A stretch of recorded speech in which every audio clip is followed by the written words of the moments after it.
Assalamualaikum warahmatullahi wabarakatuh. Kembali lagi bersama saya di YouTube Aska Channel. Pada kesempatan video kali ini kita akan menyambangi salah satu rumah dari kru Aska Channel, yaitu yang bernama Muhammad Akbar Fadilah SH.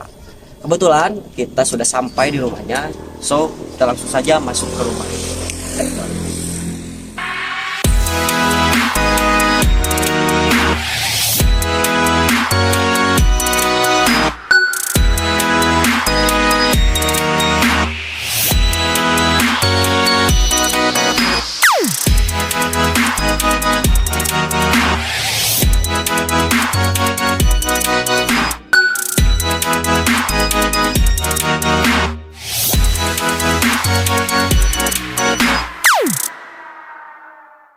Oke guys, kita sudah berada atau bersama Kang Akbar nih. Kebetulan kita ditemani oleh ownernya Aska Channel, yaitu Bapak Dr. Haji Slamet MM dan kedua orang tua dari Kang Akbar nih.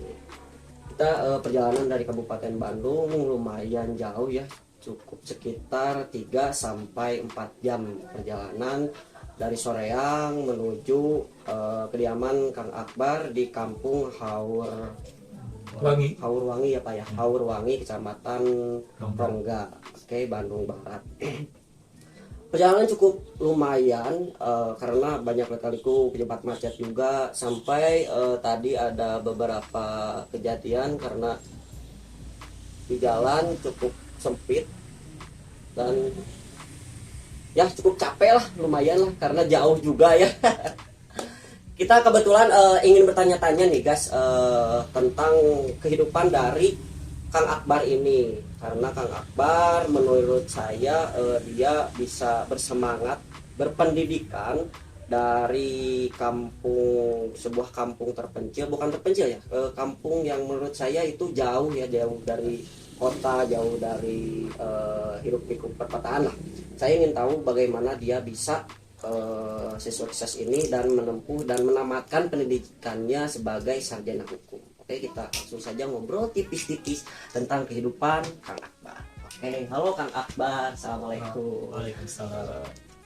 Oke nih Kang Akbar, saya ingin bertanya tentang kenapa sih Kang Akbar bisa menempuh pendidikan dari lembur, kalau bahasa Sundanya ya, lembur Kang Akbar, kampung Kang Akbar tuh jauh-jauh ke Soreang. Kenapa nih Kang Akbar? Boleh di-spill dikit-dikit aja Bang. Awal mula kita untuk pergi atau dari luar atau disebutnya merantau ya. Dari merantau itu awalnya ingin berpisah secara rumah dari orang tua, itu dari SMP. Keinginannya ingin adanya pondok pesantren, cuma waktu itu belum ada yang belum terkirkan ya. Dan bisa, dan akhirnya di waktu pas SMA, masuk SMA, waktu itu udah ada kepikiran untuk sekolah, hanya ingin pesantren aja. Tadinya awalnya ingin pesantren aja, cuma kebetulan di pesantrennya ada sekolah juga, jadi enggak gitu kan, pesantren satu sekolah. Di tahun 2016 waktu itu, 2016 masuk ke SMA di Soreang, namanya Pondok Pesantren As-Salihun Salat yang ada di Palung Serap. Setelah itu ternyata setelah berlanjut tidak hanya untuk pesantren juga, akhirnya fokus juga di sekolah dan lulus SMA tuh di tahun 2019 lulus SMA alhamdulillah. Dan nggak ada kepikiran untuk kuliah, awalnya nggak ada kepikiran untuk kuliah, tadinya mau fokus ngaji aja di pesantren. Tapi lihat kondisi dan ya namanya juga udah harusnya gitu ya, mungkin udah harusnya untuk kuliah. Pas sehari sebelum PBAK nggak tahu kenapa kepikiran untuk masuk kuliah. Mantap. Jadi tidak ada rencana mau kuliah kayak orang-orang itu kan, mau kuliah. Ya udah, jadi bisa disebut mendadak. Tanggal 6 kita PBAK, tanggal 5 baru daftar. Jadi gitu, sangat Berarti ngedadak ini Kang Akbar. Jadi disebut kejadian atau gimana ya, kebetulan ya. Kebetulan. Tapi tetap keputusan itu cukup berat juga, dan juga harus memikirkan apakah kedepannya biayanya gimana gitu kan, apakah kuliahnya akan beres atau enggak, itu jadi pertimbangan juga waktu itu. Akhirnya memutuskan untuk kuliah meskipun agak kelas gitu. Alhamdulillah nih guys. Jadi untuk kalian ya yang ingin kerja, jangan berkecil hati karena rezeki sudah ada yang ngatur ya, benar Kang Akbar ya.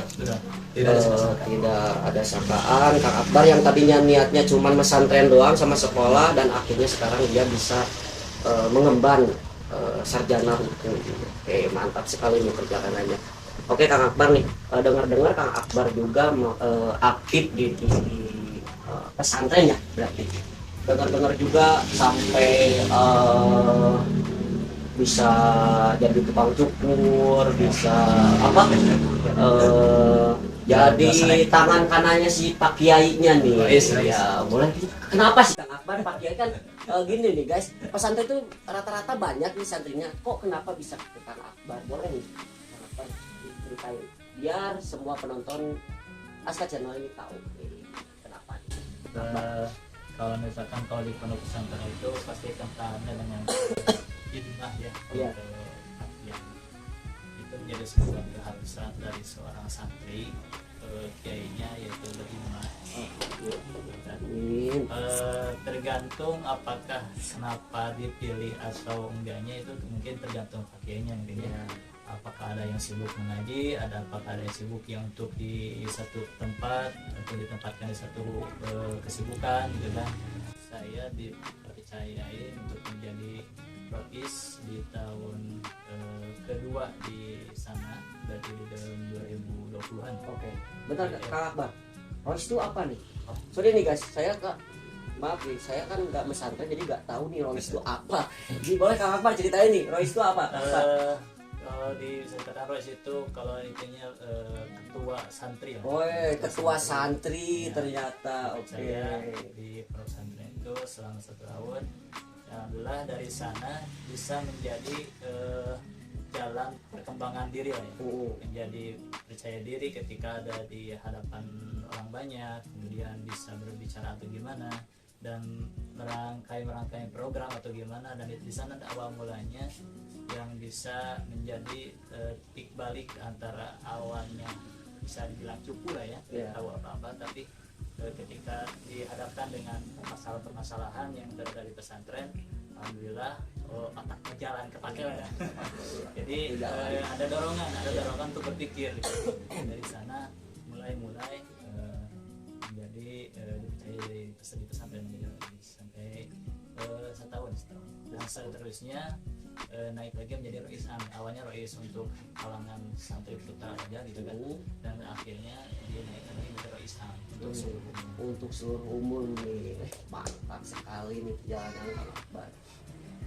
Kok bisa jadi tukang cukur nih Kang Akbar? Kan keahlian Kang Akbar ya nggak tahu juga ya, saya juga tahu awal dari Kang Akbar gimana. Kok bisa nih jadi tukang cukur? Boleh Kang Akbar ceritain nih. Oke.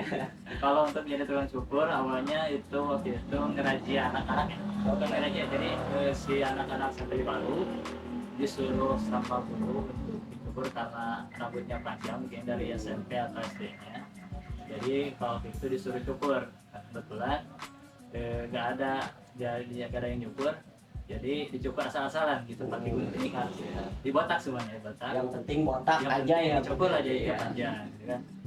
Dia waktu itu kok ketagihan dengan seni ini, seni orang pun tagihan, padahal ada keturunan papa gak nyukur, mama gak nyukur gitu kan. Cuma mungkin ada sih dari atas, dari paman ada ya. Dari situ ketagihan, alhamdulillah menghasilkan ternyata. Dalam beberapa tahun namanya dicukur. Dicukur tuh itu dari kata akhwada. Akhwada itu mengambil rambut. Dicukur, dikasih nama dicukur, alhamdulillah berkembang sampai akhirnya bisa buat jajan lah, alhamdulillah. Oh, jadi menghasilkan uang nih guys, yuk mantap. Sekolah, mengaji, usaha, dengan duit ya guys. Oke, terus lanjut Kang Akbar. Setelah itu, selain cukur juga, waktu itu pernah coba-coba jualan snack. Nah itu gak berlanjut sih. Nah emang kita jadi produksi jadi yang dari orang karena jadi susah gitu kan, jadi gak terusin. Cuma yang terus itu dari itu jadi cukur. Alhamdulillah sampai sekarang skill cukur masih ada, masih bisa dan bisa dikembangkan. Alhamdulillah, semoga teknik dan keahlian Kang Akbar ini bisa berkembang untuk kehidupan Kang Akbar nih. Oke. Lanjut ke Pak dosen nih, karena Pak dosen yang selalu mensupport kami semua nih. Oke, saya ingin bertanya ke Pak dosen nih ya. Oke, kita langsung saja pertanyaan Pak dosen. Oke Pak dosen, saya ingin tahu, bangga gak sih Pak dosen bisa memberi ilmu kepada Kang Akbar sampai Kang Akbar bisa lulus atau sukses seperti ini? Boleh Kang Akbar, Pak dosen diterangkan. Baik, terima kasih. Ini kalau ditanya bangga atau tidak, tentu saya sangat bangga sekali. Barusan orang tuanya sudah menyampaikan kebanggaan. Dan yang di luar dugaan, kalau tadi ditanyakan kepada Cep Akbar, saudara Akbar, tentang bagaimana aktivitas dan niatan untuk mencari ilmu, ternyata sungguh mulia. Sungguh mulia, starting pointnya dari sebuah kecamatan Rongga ini, ternyata sekarang menjadi model ya, menjadi model. Kemudian dia bisa selesai kuliah dengan baik.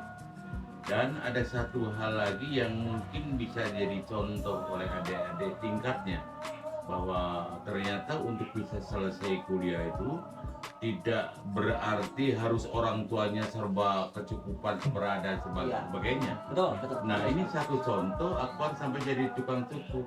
Nanti mudah-mudahan tukang cukurnya bisa dikembangkan, tukang cukur yang profesional. Kalau perlu mahasiswa ditawarin cukurnya ulah kemana-mana, begitu. Ya, benar. Sampai Seperti promosi aja itu. ya. Promosi.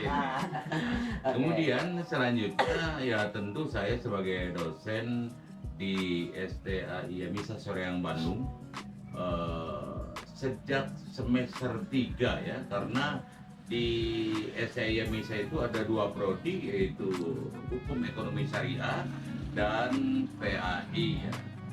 Akbar dan adik tingkatnya dan kawan-kawannya itu di Hukum Ekonomi Syariah. Dia belajar dan mulai dari semester 3 ketemu dengan saya, dan sejak awal bertemu juga kita sudah bisa melihat bagi seorang dosen sesungguhnya karena tingkat efektivitas masuk ke kelasnya cukup tinggi, maka akan tahu persis siapa yang aktif dan siapa yang tidak. Bahkan saya seringkali memberikan peluang kepada mahasiswa untuk berdialog, untuk bertanya. Nah, untuk saudara Akbar termasuk kategori yang bagus dan memiliki kompetensi ya, memiliki kompetensi. Ini tentu terbukti dari apa yang dia selesaikan sekarang. Bahkan saya pernah menyampaikan sebuah mata kuliah terkait dengan teknik lobby dan negosiasi. Ini saudara Akbar dan kawan-kawan memiliki kemampuan untuk bagaimana lobby, bagaimana negosiasi dan seterusnya. Ini menjadi kebanggaan dan mudah-mudahan tentu ada tingkatnya itu akan lebih dari Akbar. Kalau saudara Akbar sekarang sudah berhasil dan sekarang di pundaknya itu sudah Akbar Fadila SH. Wah, SH di SH. ya. Sarjana hukum, keren sekali. Dan tentu di masyarakat akan menjadi dambaan bagi masyarakat untuk mampu menjadi pemecah persoalan atau problem solving seperti itu. Dan saya juga sangat bangga kepada orang tuanya yang tentu memberikan support ya, memberikan support kepada anaknya sehingga Akbar telah menjadi sarjana hukum. Dan tentu diharapkan, kalau saya sebagai pendidik tentu berkeinginan kalau di era modern sekarang ini tentu tidak hanya cukup S1 ya, kan Akbar termasuk S1. Saya hanya memberikan support kepada Akbar, kepada orang tuanya, mari nanti kita niati untuk masuk S2. Jadi nanti bukan Akbar Fadila SH tapi MH. Wah, seperti itu. Sebab apa? Yang namanya pendidikan ini nanti akan bermanfaat pada zamannya. Kalau sekarang cukup S1, nanti 10 tahun, 15 tahun kemudian maka S2. Dan saya sangat mensupport. Jangan berkecil hati untuk sebuah niatan pendidikan ilmu itu. Yang namanya ilmu itu memang harus melihatnya ke atas. Kalau Akbar S1, dosennya S3, saya paling tidak S2 begitu. Seperti itu, mudah-mudahan tentu sehat semua. Amin. Orang tuanya sehat, Akbarnya sehat, dan kita semua juga bisa menjadi pendorong bagi seluruh mahasiswa yang sekarang masih kuliah. Saya pikir seperti itu. Mantap nih guys, mudah-mudahan Kang Akbar bisa menyerapi apa yang dikatakan oleh Pak dosen. Mudah-mudahan ya, jadi masyarakat yang bermanfaat lah kayaknya setelah mengemban sarjana. Saya mau bertanya lagi kepada kedua orang tua Kang Akbar nih. Benarnya kenapa ya? Kita tanya-tanya dulu ke orang tua Kang Akbar. Saya ingin tahu nih kepada Bapak Ibu terhadap pernah pesimis gak tentang pembiayaan pendidikannya Kang Akbar? Dalam tanda kutip, kebanyakan orang tua sekarang, kenapa sih anaknya gak lanjut ke kuliah, kenapa sih gak lanjut pendidikan? Karena dalam tanda kutip biaya. Nah, saya ingin tahu pernah pesimis gak tentang biaya dan waktu dan semuanya untuk pendidikan Kang Akbar? Boleh dijelaskan Pak?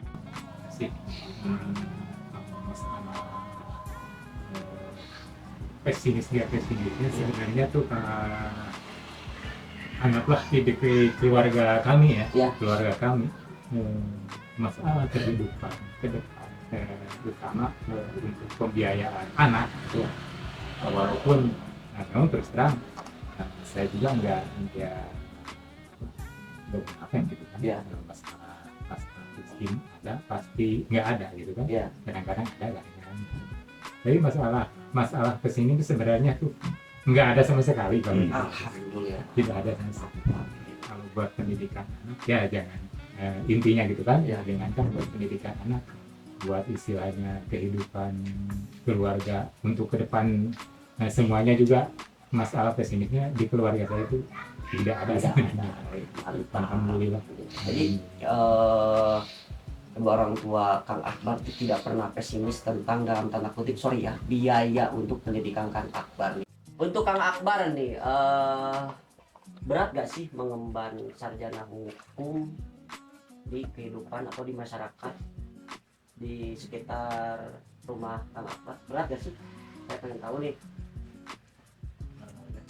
Untuk gelar S1 sendiri bisa dikatakan sarjana yang sesuai itu bukan berarti dia sudah menjadi sarjana Ya.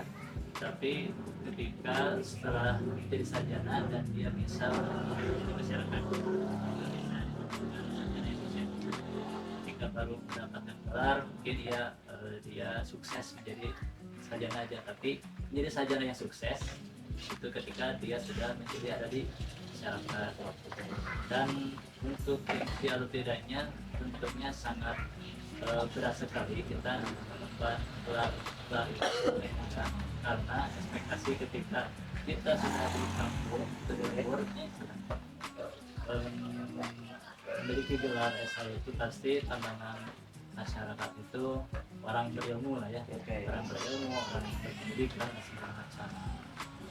Kita tidak tahu bahwa kita memiliki terbatas ya, semoga gitu kan dengan hal ini saya sendiri doanya untuk semua supaya bisa mengamalkan ilmu yang saya dapatkan, kemudian bisa beramal di masyarakat yang sebaik mungkin dengan kemampuan yang saya miliki, pengalaman yang saya pernah lalui bisa diterapkan di masyarakat. Mantap, mudah-mudahan ya pengalaman-pengalaman sangat berbarusan dan itu sarjana hukumnya menjadi Kang Akbar jadi orang yang bermanfaat di masyarakat. Amin ya Allah ya Rabbal Alamin. Untuk Bapak dosen, pertanyaan terakhir nih Pak dosen, saya ingin tahu nih Pak dosen, kenapa nih Pak dosen dari awal Aska Channel memilih Kang Akbar? Karena banyak pertanyaan, Nah, hasil si Kang Akbar gitu, boleh deh diceritain kenapa bisa memilih Kang Akbar, biar orang tuanya tuh tahu kenapa sih Kang Akbar bisa menjadi kru Atika Channel, awalnya gimana nih gitu. Ya. Terima kasih ini pemirsa, kenapa kemudian ditanya Akbar ini menjadi bagian dari Atika Channel dan menjadi pilihan ya bagi saya.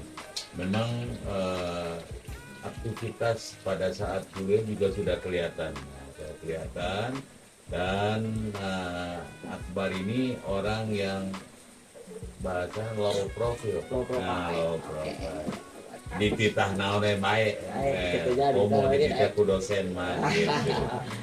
Akhirnya saya berpikir ternyata Akbar memiliki kompetensi untuk yang kayak begini. Ya saat itu saya mencoba Ceng Akbar, coba ini diedit ini segala macam. Ternyata memiliki kompetensi, memiliki kemampuan, bahkan untuk membuat prolognya juga ada kemampuan tersendiri. Nah, dan atas dasar itu maka saya menjadikan Akbar bagian dari tim Atika Channel.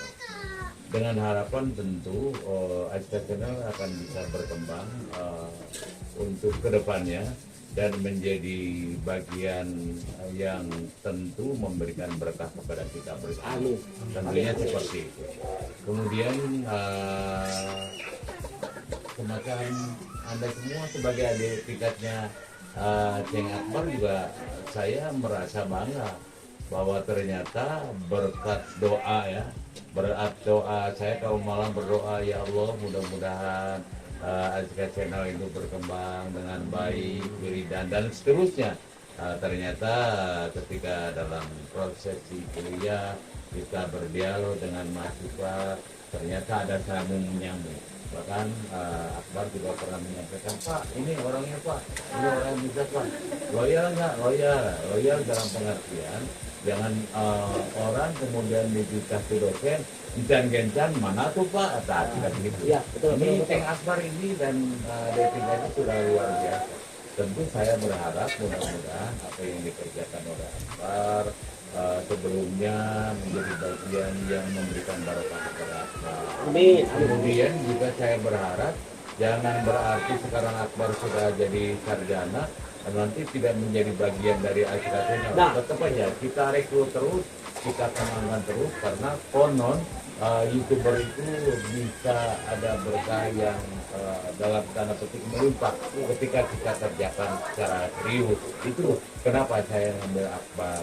Dan Akbar ini orang yang memiliki loyal ya, takdim tadi sebutkan kepada guru baik dalam pengertian di pesantren atau guru dalam pengertian yang memberikan pelajaran di formal di perguruan tinggi. Barangkali itu. Oke, jadi kalian sudah tahu penjelasan dari Bapak dosen terkait kenapa Kang Akbar bisa berada di kru Atika Channel. Ya, beliau mempunyai kompetensi yang mungkin bisa mendukung nih berkembangnya Atika Channel. Tadi jadi tim, terus jadi tukang cukur juga, terus jadi takdim ke guru juga, itu menurut saya hal yang mungkin patut dicontoh untuk kita semua, khususnya saya. Pertanyaan-pertanyaan yang menurut saya ingin bertanyakan kepada kedua orang tua Kang Akbar, kepada Kang Akbar dan kepada saya, mudah-mudahan menjadi referensi dan mudah-mudahan menjadi contoh baik untuk kalian semua, karena pengalaman Kang Akbar menurut saya sangat inspirasi sekali ya. Yang tadinya tidak ada niatan untuk kuliah, sampai sekarang dia atau beliau bisa menjadi sarjana hukum. Oke guys, kesimpulan untuk kalian semua, jangan patah semangat untuk mengemban pendidikan. Jadi untuk kalian yang ingin berkuliah, jangan pesimis dan jangan bekerja. Tetap semangat menempuh pendidikan dan jangan pernah lupa untuk berdoa yang keras. Oke, saya Angga, saya pamit undur diri. Terima kasih kepada kedua orang tua Kang Akbar, kepada Kang Akbar dan kepada Bapak Dr. Haji Selamat MM telah memfasilitasi kita semua tim Askasional untuk bersilaturahmi, intinya ya, bersilaturahmi ke rumahnya. Oke, saya Angga pamit undur diri. Wassalamualaikum warahmatullahi wabarakatuh. Waalaikumsalam warahmatullahi